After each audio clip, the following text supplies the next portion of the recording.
Hey, welcome to Work Our Way, guys. I'm Patrick. And I'm Allie. And it's a podcast about our life in Australia in a van through comedy, content creation, and our relationship. Yes, welcome. So good to be here. Yeah. In the middle of a park. Yeah, smoky New South Wales. We made it from the capital territory to New South Wales. Yep, so we're here. The bushfires are still a thing, in case you're wondering. There's still quite a bit of smoke. Last night, it's really all that we could smell. I was like, who's camping at 1 a.m? I read somewhere that I think 70% of this continent is covered in smoke. That's nuts, but I believe it. I kind of believe it. We haven't seen it. It hasn't been smoky 70% of the time we've been here, though. That's true, but doesn't the wind go west to east? And this is the most east we've been so far. Oh boy, yeah. So we've been avoiding the wind. It's a really good point. I also read that the smoke is all coming back around the world. Yeah, NASA said that. NASA, what do they know? Yeah, a bunch of nerds up there. They don't know anything about fires. Stick to space. Yeah. You don't know. Yeah. You can't see. This is Earth territory. Those are just clouds, okay? That's just the way clouds why don't you tell us what's going on in the moon? Yeah.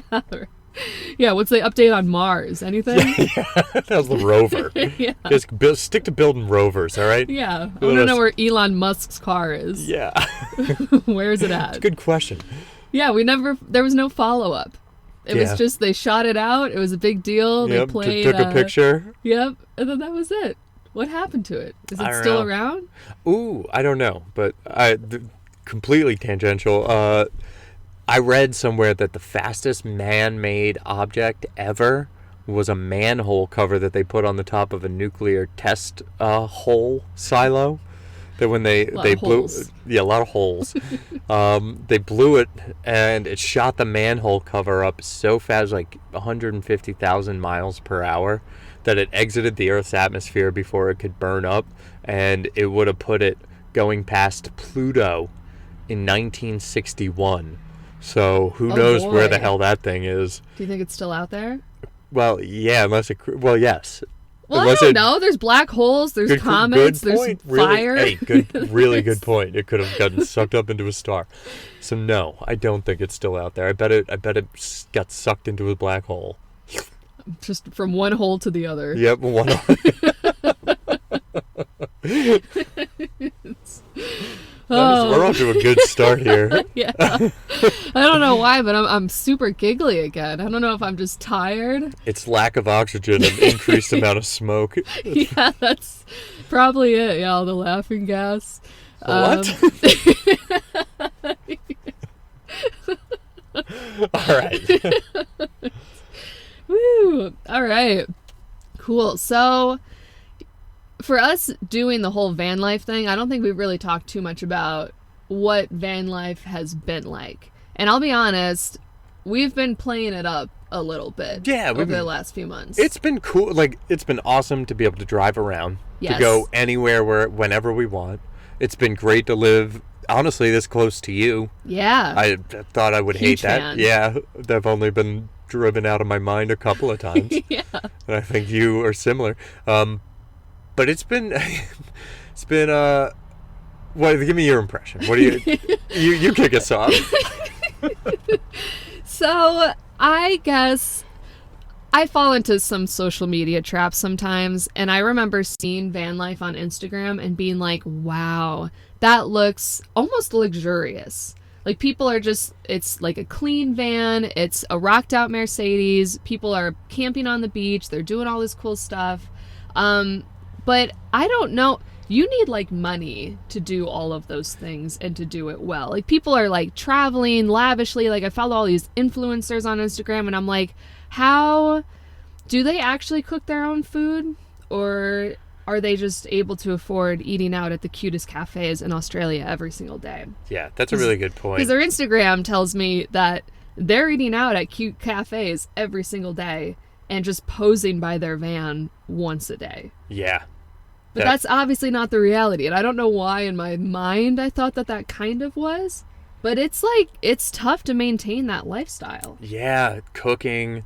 I mean, don't keep a very clean van, but it's pretty clean. You know, it's not Yeah. messy. But it's just, yeah, it's way less glamorous. There's no, Yeah, like I don't know how often these influencers are sneaking out of their van in a parking lot at 2 in the morning to piss on the side of the road. Like I really don't know how often they do that, if at all. But Yeah. that's kind of the reality of some camping aspects. Like incognito camping, you're there just hunkered down in your van, trying not to be seen, holding in your piss all night.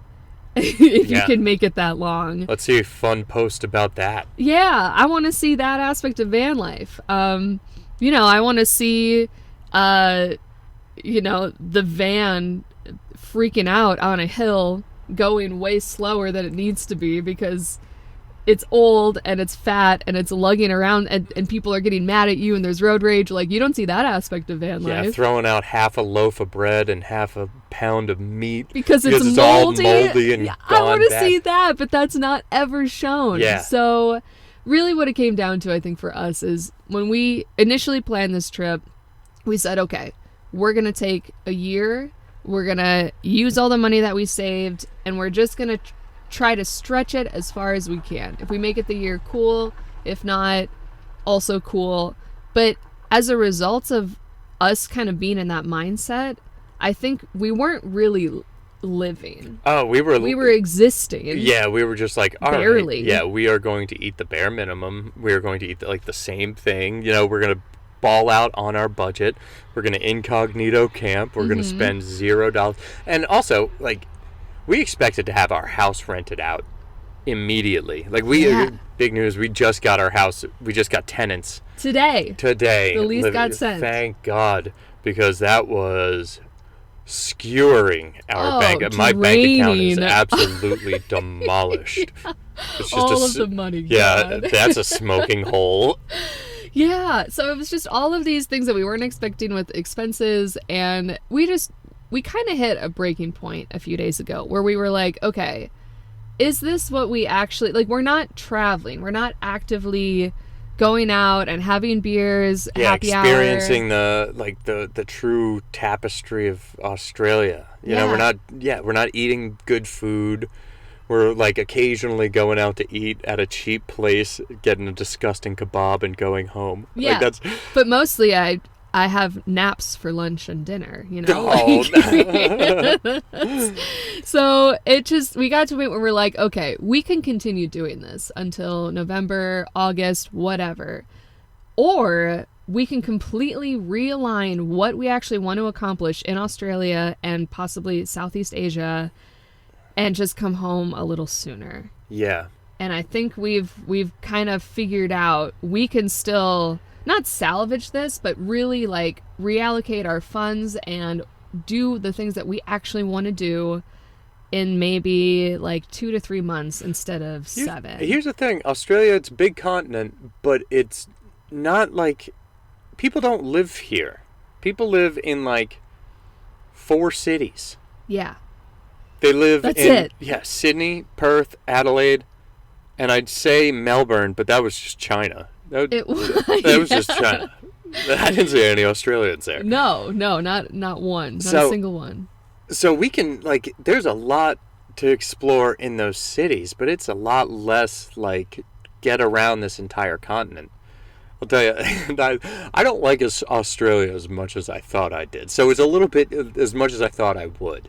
So it's a little bit easier to kind of taper off the back end of this trip and maybe go see a little bit of Southeast Asia. Yeah. And, just explore other things. Because once you go to the city, like once you go to Melbourne and you go to the beach, it's like, okay, so am I just going to hang out in the city for the rest of this time? That's kind of all there is to do, really. It's just coastal towns, which once you've been to one, you've kind of been to all of them. Yeah, they provide the same They have a thing. little bit of their own personality, but like Perth kind of looks like a big city without the people. So you're just like, okay, that's kind of interesting. Adelaide is just like Syracuse on the beach. Yeah. And you're like, all right, that's kind of cool, but who goes to Syracuse for 2 months? Yeah, no one. No one. Yeah, Perth was like Jackson, Mississippi. That's what Perth was like. Yeah. So, yeah, we're going back to the East Coast. We're going to look to spend our time a little bit more wisely, doing a little bit more productive stuff. And that was the other thing, is I'm 32, so I can't work. Mm-hmm. You know, like there are very few opportunities for me to make money here, and the stand-up scene isn't thriving enough for me to make enough to rely on at all. You know, I've made very little doing that. So it's like there are very few opportunities to sustain and to like build the budget back up while we're here. There's like so few opportunities. We were going to go do a volunteer thing for Team Rubicon, Mm-hmm. which is they started in the United States as I guess a group of veterans who provide disaster relief to some locations from like they just pick veterans and they just say, oh, you used to do a thing, why don't you come help out doing this other thing where we need people who know how to organize, don't mind living in a shitty situation for a little while to help some people out. And they have an affiliate here that has several operations in support of the wildfires. And so we signed up for that. We're very honest. We're from the United States. And they were like, oh, hell yeah, can you come on this wave? We need people to take the chainsaw course. And I was just like, hell yes. Yeah, they did like an interview. They talked to us in depth about what we did in the military and what we're willing to do for the fires. Yep. It was like a whole thing, and we were ready to go. It was supposed to start this and Saturday. then they were like, wait, but what visa are you on? And I was like, well, I'm on a working visa. And I was like, I'm on a extended holiday visa. And they're like, yeah, we'd love to have Allie. Yeah, that's exactly what they said. You aren't invited anymore. Yeah. Which honestly, that hurt my feelings quite a bit. Yeah, it was so weird. I was like, you guys need help. And you've already essentially signed us off to do all these things. We have a report. We've gone this far in like the application process and selection process. Just let us do it. It's a week. Yeah. Nothing's going to happen. They're just like, yeah, you could be in violation of your immigration status and like you would be breaking rules. And I was like, hold up. I'm not a big rules guy. I'm okay breaking some rules if you guys are okay with having me. They're like, no, we can't have you. Australians love rules. Oh my God, they're the biggest fucking losers. They're such nerds. For a group of people that are descendants of criminals, it's like, why do they like the law so much? It's their favorite thing. It's and weak it's shit. Crazy. Yeah. It's insane. So we did find another, what do you call it? Another organization called Blaze Aid that, for whatever reason, they don't give a shit about my immigration, about how old I am. They're cool. Yeah, they're cool. They're cool Australians. But you know what's so funny is Team Rubicon and Blaze Aid, I guess their camps are literally 6 feet apart. That's what the guy said when I asked how close they were, 6 feet. So he went imperial. Yeah, for me. He's Australian. He doesn't know what a foot is. Yeah, that's like 600 meters to him. I don't know. Yeah, but how many cricket turfs is that? How many rude jumps is that? How do they measure stuff? I don't know. But yeah, so we're still going to be in the same spot, still going to be volunteering. So that is the plus of all of this. Yeah, I guess that's I'm just bitching about. We were able to work it all out. Still raw. This all happened last night. Fucking pissed me off. I know. I mean, we're in this park because we're heading there now. Like, we left Canberra. We're like, okay, we're on our way. And that's when they decided to dump all this very new information on us. Yeah. So, but we're still going to get after it starting this Saturday. Yeah, so expect to see a lot of fire-related content. Yeah, don't get confused. We're still in the van. Yep, still living in a van. We're still here. But yeah, the content will be slightly different. I hope they still give me a chainsaw.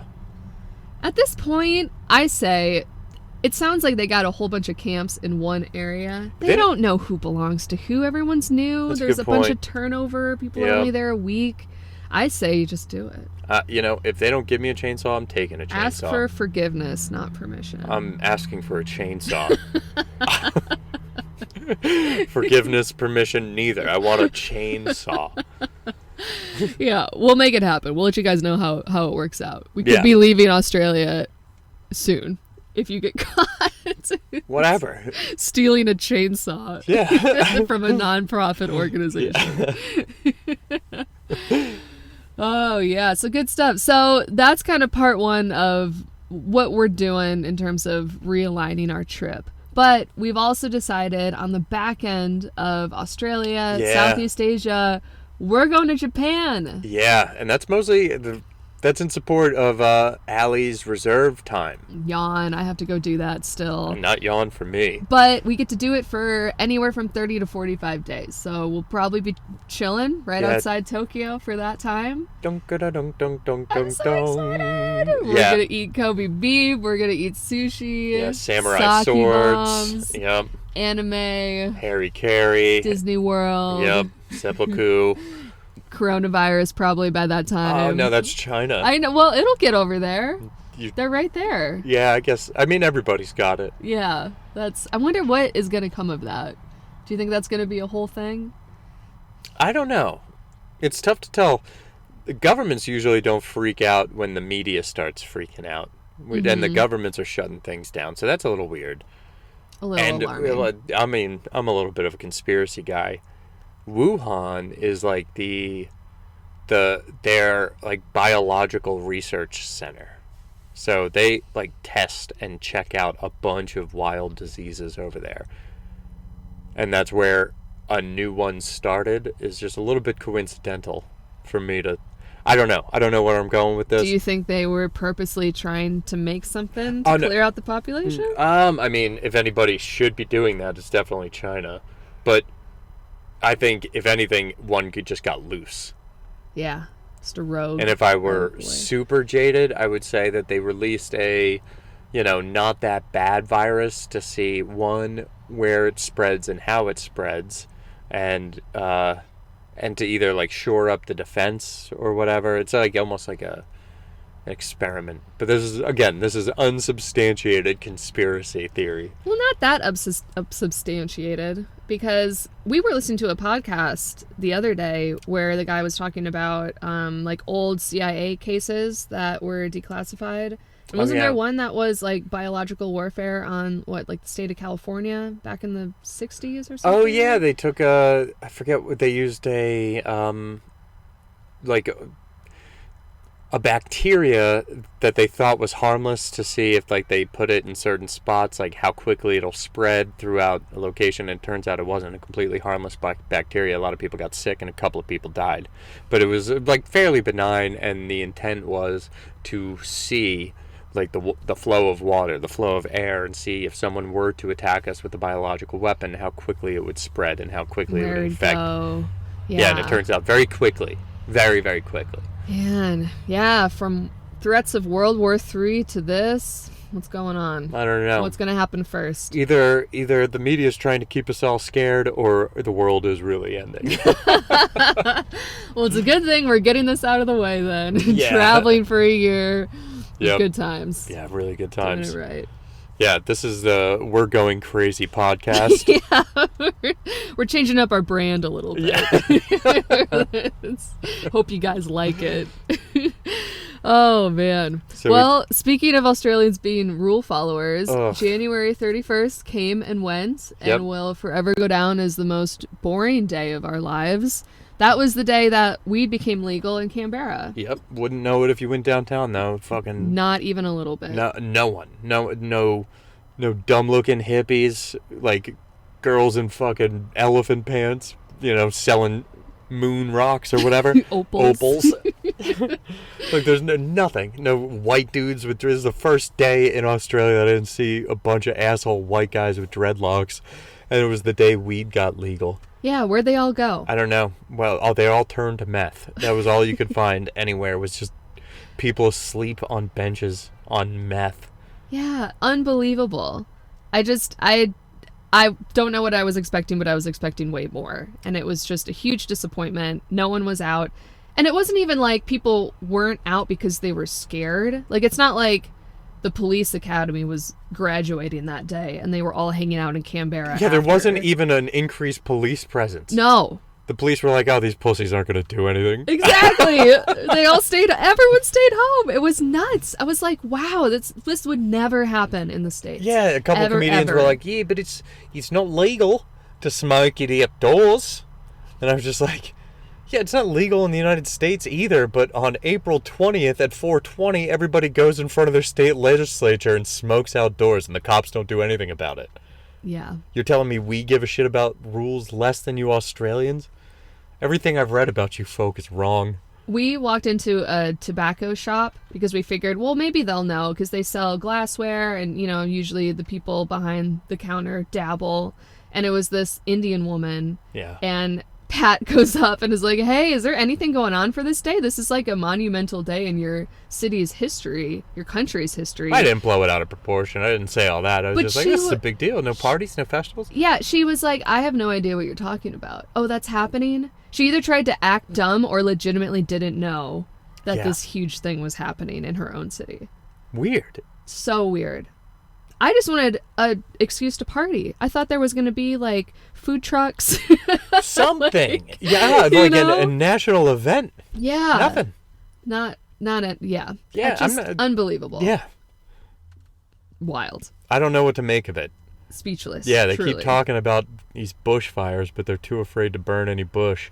Oh, hey. All right. Are you a comedian? Get out of here. No, those dumb jokes. But yeah, we hung out in Canberra. I had a couple of comedy shows. Shout out to Chris Ryan Comedy for putting me on at Beyond Q Bookstore. It was like 100 people were there. Insane. In a bookstore. It was, really cool space. They did have a bar. No, it was a BYO. So you could bring your own. Yeah, but they had like still a cafe a cafe open. And I mean, the place was packed. Yeah. It was packed with kind of a lot of old people. Surprised that like older crowd. I wouldn't say older crowd, but a surprising amount of older people. Mm-hmm. And they were all ready to laugh. Everybody did so well. So much fun, truly. Like, this was really one of the cooler venues that I've seen. Yeah. That isn't like a theater or just some cool bar. Like, it was really cool. Really well set up. Yeah. Good time all around. Yeah, Allie did, she got a video of me. I'm trying to put together, I think I've mentioned this a couple of times. I'm trying to put together a good 5-minute reel so I can, like, submit to, like, festivals and like get bookings at better spots and larger venues. So we got a pretty good video. A couple of my jokes didn't land, but it's I think the best I'm going to do in the next couple of months in terms of like a big audience. So if you guys are looking to see what my stand-up's like, I'm so embarrassed. I can't believe I'm shucking this right now. But check out our website at workourway.com, and it's the /Patrick Bonner comedy tab. Yep. And it's at the bottom. So you guys so if you're interested to see what my stand-up looks like, you can check it out there. Yeah. But I thought you did really well, and it was just fun, and it was really a breath of fresh air with what we've been doing over the last few weeks. I mean, comedy has kind of been hit or miss with some of the places that we've been, but Canberra so far, I mean, you had 2 shows. Yeah. And the second show was interesting. Oh, yeah. I mean, it was in a place called Smith's Alternative. Yeah, which is like this like bar / cafe / bookstore as well, but a lot more dimly lit and hipster-ish. Yeah, way hipster. Yeah, couches everywhere, and they had a little stage. And honestly, most people that night bombed pretty bad. It was a little cringe.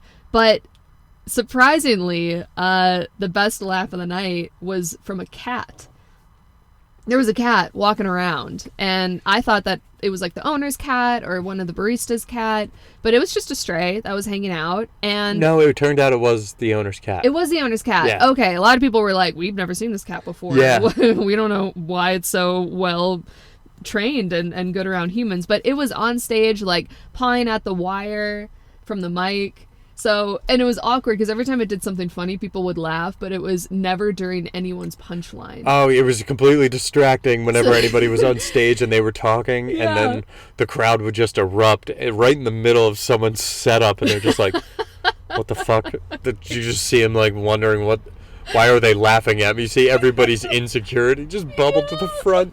Why is everybody laughing at me right? Is my dick out? Is my dick out? Yeah. Their eyes wide and they forget what they're going to say next. Yeah. They're trying to play it off like, oh yeah, I meant to make you laugh, but not there. And also, why are you laughing? It was just, they were falling apart mentally in front of everyone. And it was because this stupid cat was like right off stage doing something, not even, just kind of cute, you know, not even anything. There was one time though that roaring laughter from this cat. Not actually from the cat. Yeah, Cats not from don't the laugh. cat. Cats had never heard a cat just sit back or guffaw. But there was a piano behind the stage, and it tried to jump on the piano, and it ate shit and fell off. Yeah. And everyone just... Everybody lost it. Oh, it was great. And it was when someone was like, so I went to the store the other day, and just people... Yeah, and that was the most flustered I saw anybody, was when that happened. She completely stopped talking and like looked around and was like, what?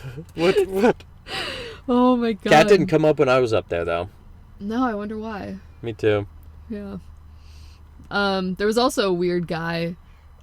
I assume he was on meth. Yeah. Because everyone is. But there Yeah, was big meth problem. huge meth problem. Everyone's on meth. It's crazy. Yeah. They're too afraid to do weed. Look at me. I am talking like a cop.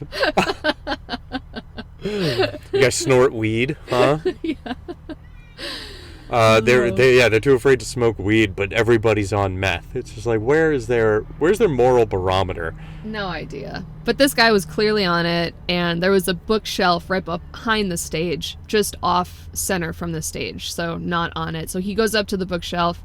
He's not on the stage, but people can see what he's doing, and he pretends to be scrolling through the titles of the book on this bookshelf, and he grabs what I would say is the smallest book. Yeah. He grabs the smallest book, he walks off, he sits down, he starts to read it. He walks like 2 feet away from where that bookshelf is. Yeah, and literally just kind of sits on the floor a little bit on this little step and starts reading. And we're like, that's really weird to do while someone is performing, but whatever, I guess he really wanted to read at that moment. But then, no longer than 5 minutes later, I had an aneurysm. Yeah, well, I mean, we're both having a rough one.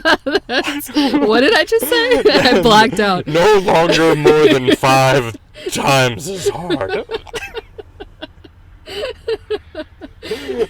No longer than 5 minutes have passed after the fact. Yeah, so 5 minutes later, he goes up to the bookshelf and he grabs the biggest book and then just leaves.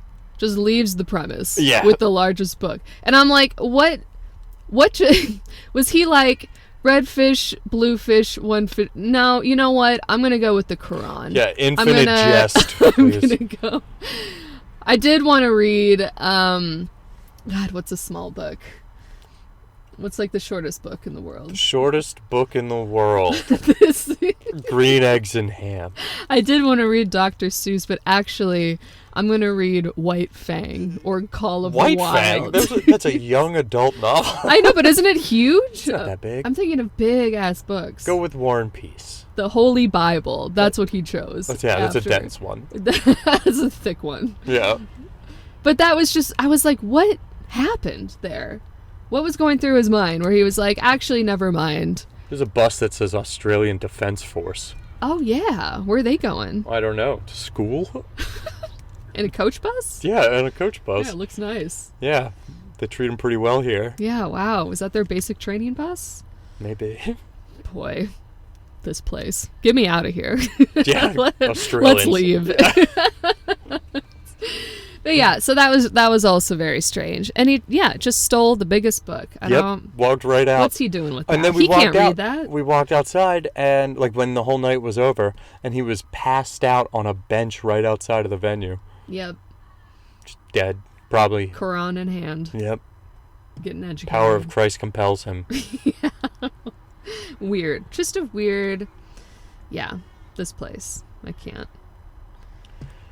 Oh, So- what else happened? Oh my god, I chopped my hair off. Oh, yeah. Yeah, hey Yep. guys, if you're looking on YouTube, sorry it took us 30 minutes to get here. Speaking of, I gotta reset the... Oh, yeah. Good call. You got it ahead of time this time. at the hook. Yeah, Allie finally chopped her hair off. It was really long, and she'd been talking about getting a haircut for a little while. And I was trying to convince her to go real short. He wanted me to look a little lesbian. Well, yeah. That was the way he was describing the haircut. I was like, I'm going to attract it as a little the wrong. I was like, are you sure? Are you really? So yeah, my hair's shorter than your hair. Yeah, which is weird. I'm the lesbian. Yeah. But yeah, it was great. I went into a mall on the really hot day, the weed legalization day. It was too hot to do anything outside, so we went to the mall, and I just went in. I donated my hair, chopped it all off. A ton of hair. Yeah, I have a picture of it that I posted on Instagram. I'll throw it on the Workaway one too. Honestly, you look so good. It's just crazy because I don't know what to do with it. I don't know how to style it. It's already hard enough not showering as often because we're doing the van life thing.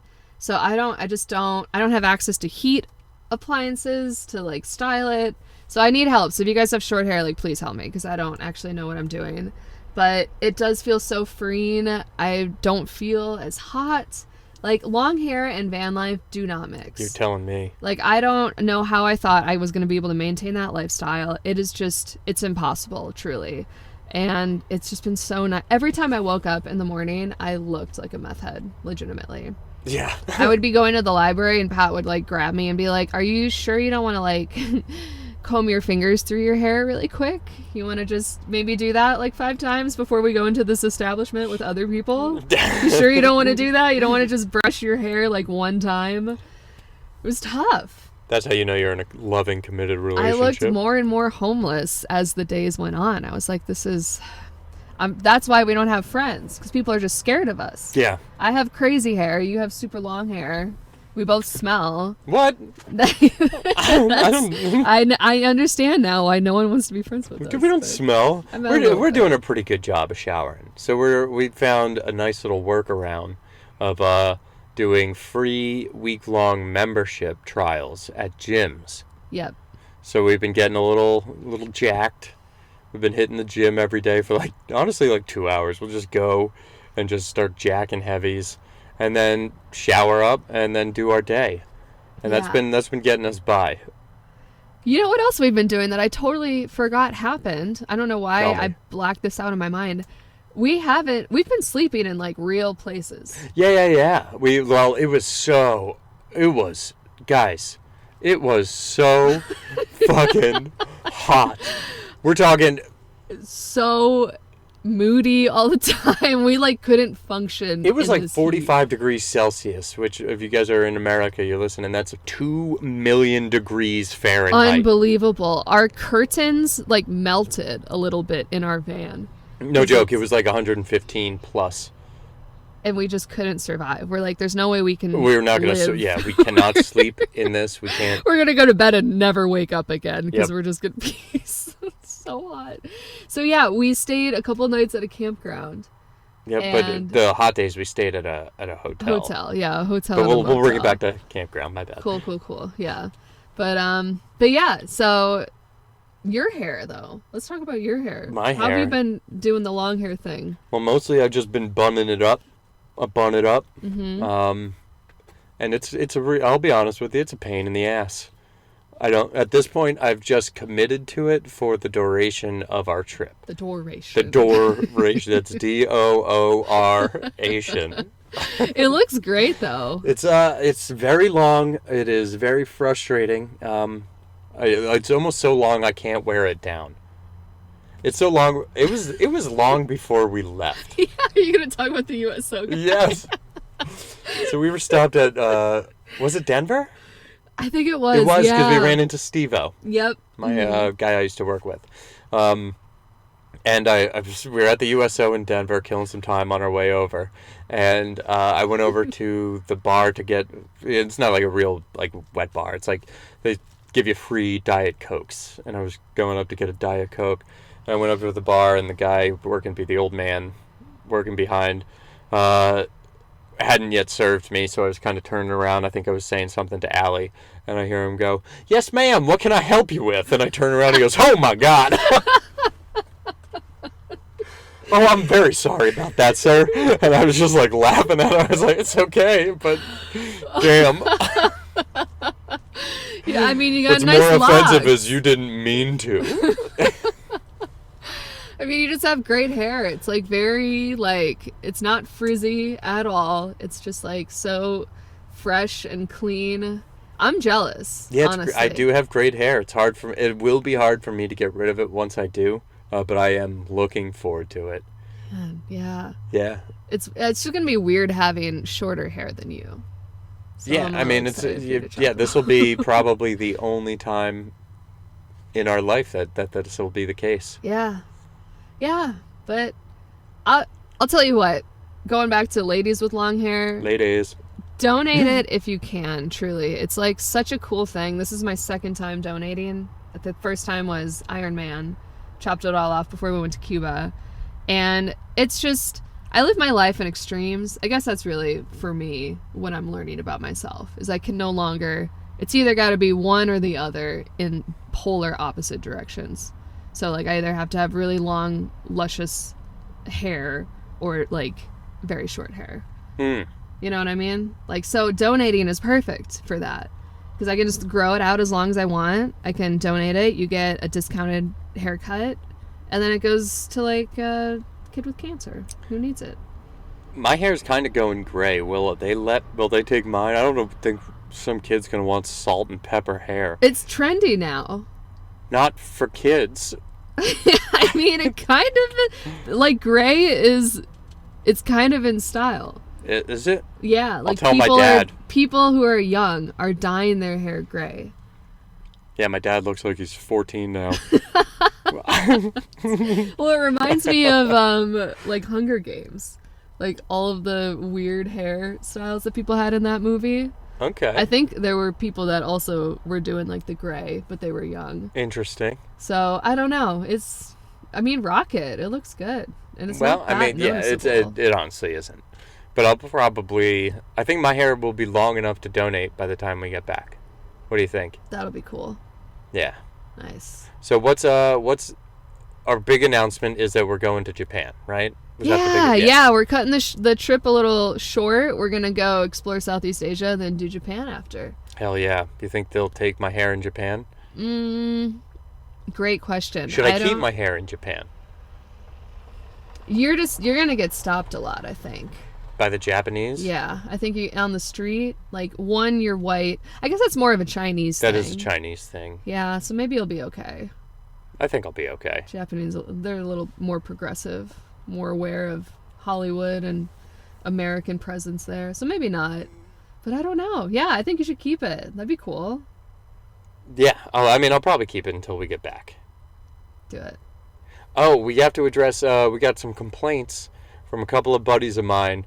Their complaint is, why did we go with the name Fatty for our van when we opened it up to the crowd and then we had a vote and Fatty wasn't even one of the options, and then we had a bunch of other options that we didn't even intend to use. So I guess we should address that. Yeah, and the answer is really because the names were just so creative and that it's hard to yell a multiple syllable word when you're frustrated. Yeah, you only need 1 or 2 syllables, which Chris Moore, he actually said that when he was throwing out names. He's like, you got to keep it short because you're going to want it short when you're cursing at it. Yeah, he's right. We curse at it kind of a lot. Yeah, definitely especially up on the hills. Yeah. And what were some of them that we got? Oh, my favorites were Macho Van Vandy Savage. That one's a tongue twister. Yeah, to say it when you're mad. Yeah. No. Macho Man Vandy Savage! Macho Van Vandy Savage! Macho! Yeah. You can't do it. I can't even do it now. Yeah, no, it's too hard. But great, it was a great name, Narfield. That one's just kind of it's a tough way to start a word, Narfield. Yeah. Nar. That's how Australians say no, by the way. Yeah, that's how they say no. Gnarl. Gnarl. Eat gnarl, eat gnarl, eat gnarl. Sorry, eat gnarl. That whole thing is usually a response to a question. Yeah, that's just, do you have restrooms in this place? Do you have a bathroom? Yeah, gnarl, yeah, sorry, gnarl, yeah, no. gnarl. Yeah, sorry. Yeah. And we're like, okay, so do you? Or Yeah, just say yes or no. help us out. You're adding a bunch of words to a yes/no question and a bunch of letters to a 2-letter word. No is now spelled Norrrelle. Gnarl. No. There's no L in there. Where'd All that right, come so what are from? you going to be doing in Japan? Why are we going to Japan? Woo! We already mentioned this because I got to do military stuff. Which is? What's your job? Public affairs. Did we say that earlier? I thought maybe we didn't. Well, I know we Maybe. were going to talk about that. Okay, yeah, let's chat about that. Actually, that goes in well with one of the questions that we got. What's the question? It was like, hey, you guys are veterans. Tell me what you do. Oh I yeah, wanna yeah, know yeah. more about Oh, what you we do. did. We tried that in the episode we released and then took off and then re-released. Yeah. So for Redid. the 34 people that listened to the first version of that, I am so sorry. You're the true fans. Really, honestly, we're so glad you're back for more. Hopefully. Yeah. Stick with us. I was like, because we initially, I don't know how that even got out there. We had canceled it, and yet somehow it's still uploaded. Well, we were and trying to posted. upload it and with like terrible internet, and like when it wasn't working, we were just like, "Fuck it, we'll just re-record it." And then we recorded another episode, and we're like, "Oh shit, it did upload." Well, quick fucking delete it. Yeah. But 34 people have listened to it. Yeah. Fuck them. Fuck them. They're going to get another one. Yeah. So what we do in the air, what we did, or what I did, what we do. What I did in the military, I was a TACP, which is Tactical Air Control Party. I was an officer, so I was in the first group of Air Force officers to become dedicated to the TACP career field. And the TACP career field basically integrates with the Army, mostly conventional, on the conventional side, and Army, Green Berets, and at the very top tier level, whoever, to provide close air support integration for combat operations. So if there is a maneuver element in the Army, they have a TACP assigned, and basically that TACP handles all the airstrike stuff, and the job gets larger from there. You're an expert in communications, and you're an expert in all things Air Force, because you are pretty much the main interface, inter-service interface for the Air Force, and kind of their biggest way into the fight. So if there are aircraft doing dropping bombs in support of a ground operation, it's because they have someone called a JTAC on the ground. And that's a Joint Terminal Attack Controller, and that's the guy who is legally allowed to say cleared hot. Basically, this is a pretty cool job. There are people who have done like incredible things in this job, like Silver Star winners or recipients. And like I would say the combat is a focus. You train for it. You're minded for it. You want it. Like that's what the whole career field is built on, that aspect of combat. Maybe that's like 5% of the job. Mm-hmm. And that's essentially why I got out, is because that 5% as an officer is a whole lot less as well. And as I progressed through the ranks as an officer, none of it really was that attractive to me. Like I could be a pencil pusher and push papers anywhere for any amount of money. That's just not what I wanted to do. I joined the military to be a part of the fight, not to be on the sidelines doing bullshit. So as soon as they started moving me to the bullshit aspect of it, I just got out of the military. Yeah, you made me an exec. I said, fuck off. Yeah. And then I fucked off. So what's the difference between a TACP and a combat controller? So TACPs and combat controllers. Combat controllers originally were, they are dedicated to AFSOC, so that's the Special Operations Command of the Air Force, and their main job, doctrinally, was to provide air traffic control in combat situations after airfield seizures and stuff like that, and they do airfield surveys. So they have like their pink card. They do air traffic control. They can legally do that. Once Afghanistan kicked off, because their skills were so transferable and that they have a little bit more training in the shooting and moving aspect, they started to train to the JTAC, which is the being able to say cleared hot and integrating in the special operator, like the Green Beret realm, and started to be JTACs specifically for those guys.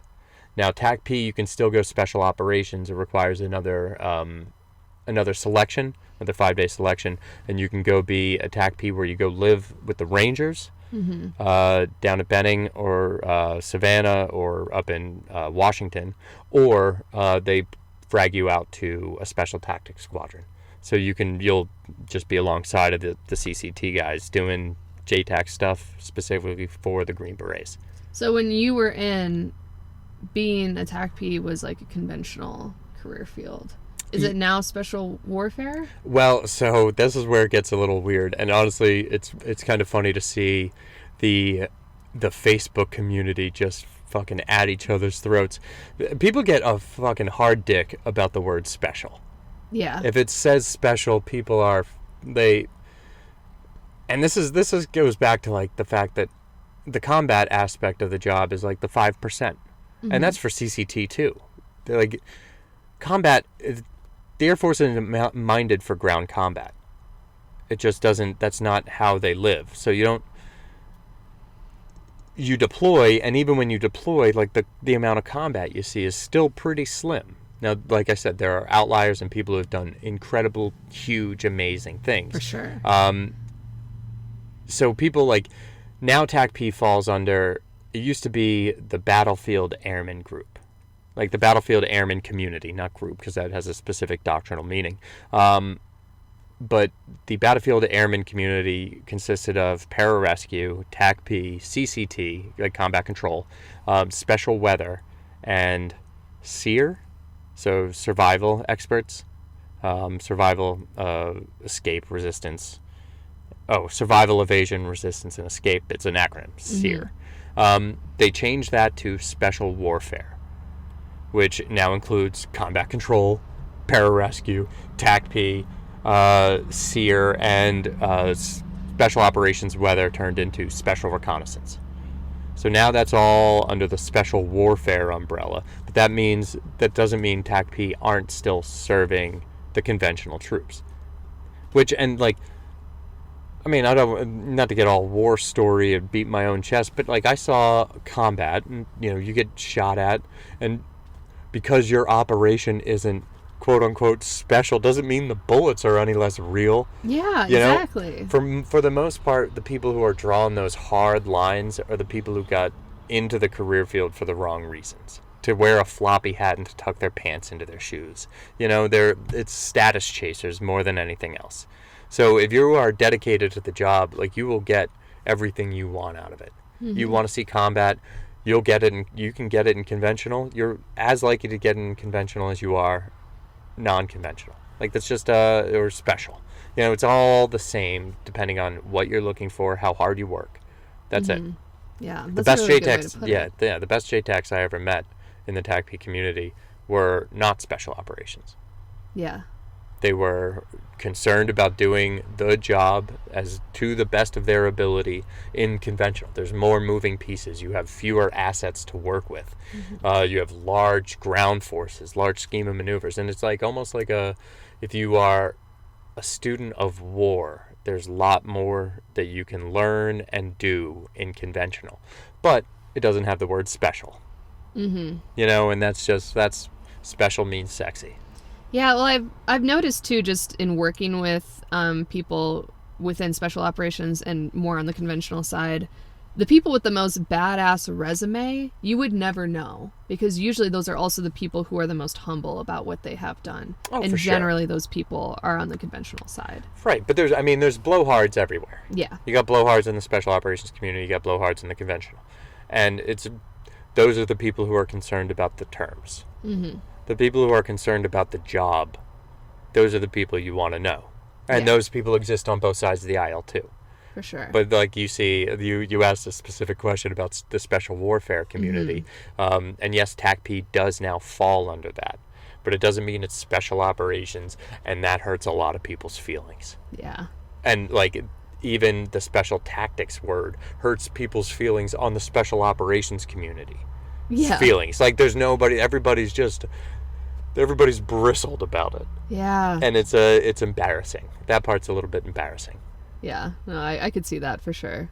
All right, enough about me. What do you do? What do I do? So I've been doing a combination of public affairs and combat camera for active duty 5 years, but total, what am I, 8 years now? 3 years as a reservist? Let's see, Wow. 2017? Yeah. Wow. So this is my third year as a reservist.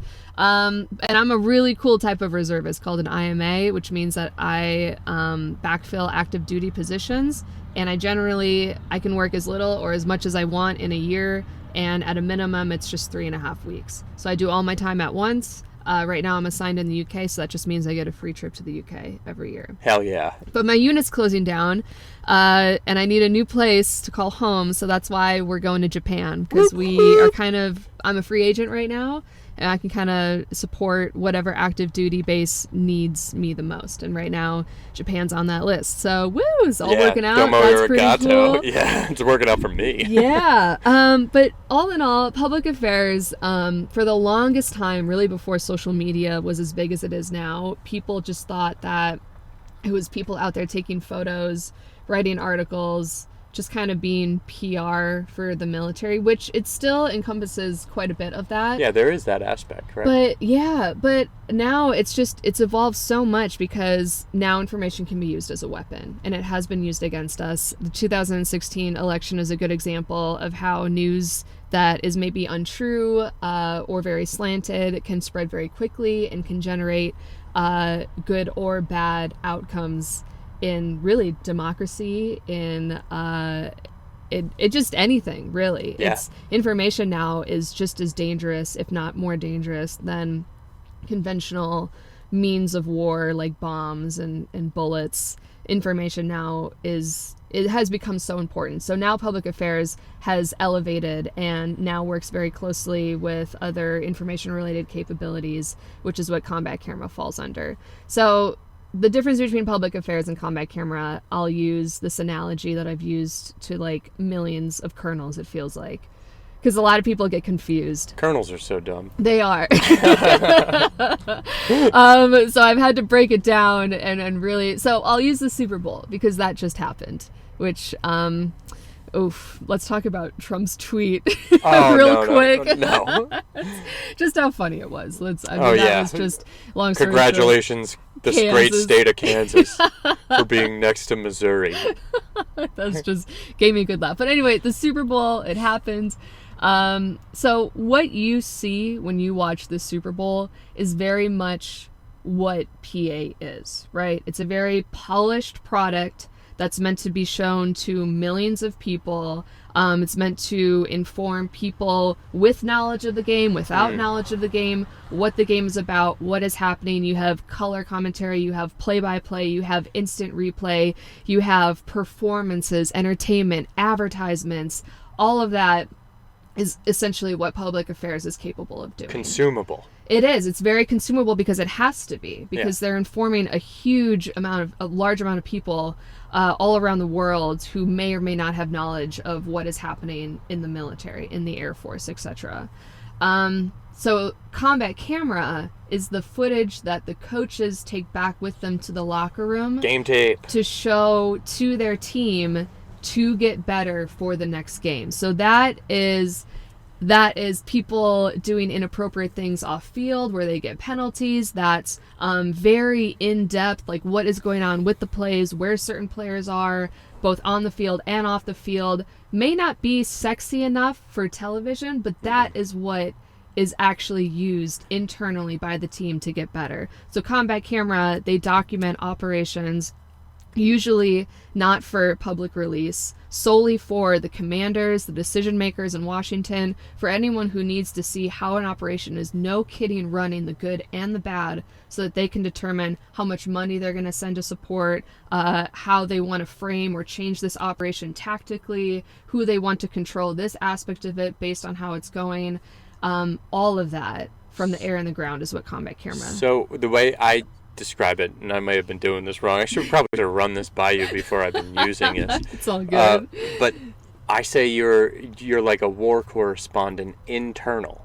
to the military. Yeah. Okay. Yeah, I mean that's a huge chunk of it as well. I mean, information related capabilities, or IRCs, they cover a large web of what can be used to inform anybody in the military. So, you have intel is technically an IRC.